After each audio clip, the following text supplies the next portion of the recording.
Galera, tudo bem? Sejam bem-vindos a mais um vídeo do canal Paideia, hoje pra gente descobrir e conhecer um pouquinho um dos momentos mais inusitados e mais marcantes da história da República Brasileira, o golpe preventivo, ou também conhecido como movimento 11 de novembro, movimento este liderado pelo general Henrique Teixeira Lott e que literalmente garantiu a posse de presidente da República a Juscelino Kubitschek, eleito nas eleições de 1955. Então, para conhecer um pouquinho, nós precisamos voltar a entender um pouco do contexto político que estava rondando o Brasil neste momento.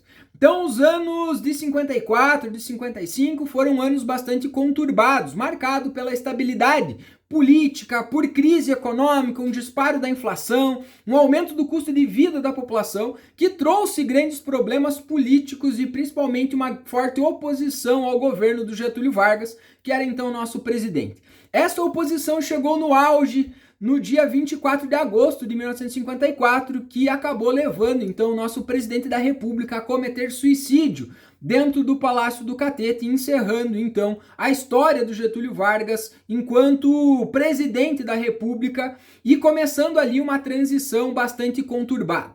Então quem passa a assumir o cargo de presidente é o nosso vice Café Filho, que assume com a intenção de terminar o mandato e realizar as eleições que estavam marcadas para 55. Essas eleições vão se dar num clima de bastante disputas, e aí aparecem as figuras em especial do Juscelino Kubitschek, governador do estado de Minas Gerais, Adhemar de Barros, governador de São Paulo, Juarez Távora representando a grande oposição nesse momento, a UDN, e o Plínio Salgado pelo Partido Republicano Paulista.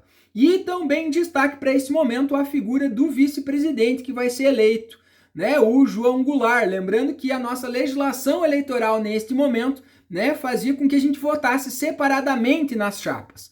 Mas a dobradinha, Juscelino Kubitschek e João Goulart acaba dando certo e eles acabam se elegendo. Então, dentro deste movimento, né, esses dois políticos significativos da história do Brasil, o JK e o Jango, como eram popularmente chamados, vão acabar formando uma dobradinha onde o JK representava os grandes interesses da burguesia industrial e financeira do Brasil nesse momento, e o Jango representava a aproximação com as classes das camadas médias e principalmente dos trabalhadores. Então a chegada do JK traz algumas grandes mudanças políticas para o Brasil que vai amenizar este clima. Mas antes da posse do JK, muita água rolou, né? E é dentro desse contexto que nós vamos ter o golpe preventivo, já que o JK ele se elege com aproximadamente 36% dos votos, uma porcentagem significativamente pequena nesse momento.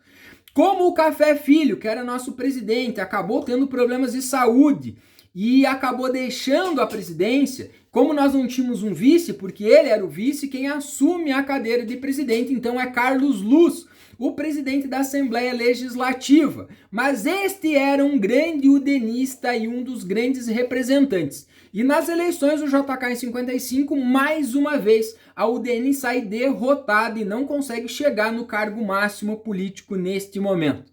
Então a oposição, logo depois do resultado das eleições, começa a lançar uma forte campanha contra a candidatura do JK devido à baixa porcentagem que JK recebeu nas urnas nesse momento. E aí que acontece a grande trama do golpe preventivo. No dia 3 de outubro de 55, logo após as eleições e todos esses boatos de que o Carlos Luz começa com o apoio da UDN, tramar junto com também alguns membros do Exército, uma conspiração golpista para evitar que os candidatos eleitos, JK e Jango, assumissem a presidência, tá? Surge a figura do então ministro da Guerra, Henrique Teixeira Lott, o general Henrique Teixeira Lott, que vai, com apoio de militares legalistas, tá, dar um golpe preventivo, destituindo o Carlos Luz da cadeira de presidente e colocando no lugar dele o então Nereu Ramos, presidente do Senado,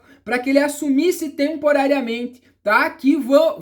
Esse temporariamente vão ser 3 dias até que o JK então tomasse literalmente posse em janeiro de 1956, para que então assumisse legalmente e constitucionalmente o seu governo, o seu mandato como presidente da República. Então, em uma semana, o Brasil, nesse contexto, vai ter aí 3 presidentes da República ocupando o cargo e a Constituição vai ser respeitada. O resultado das urnas, nesse momento, nesse contexto, vão ser respeitados graças à figura de Henrique Teixeira Lott e dos militares legalistas que vão fazer a Constituição serem cumprida nesse contexto e nesse momento. Então isso aí aconteceu e ficou marcado como golpe preventivo ou também movimento 11 de novembro, ok? Ó, gostou do vídeo? Deixa sua curtida e segue o canal.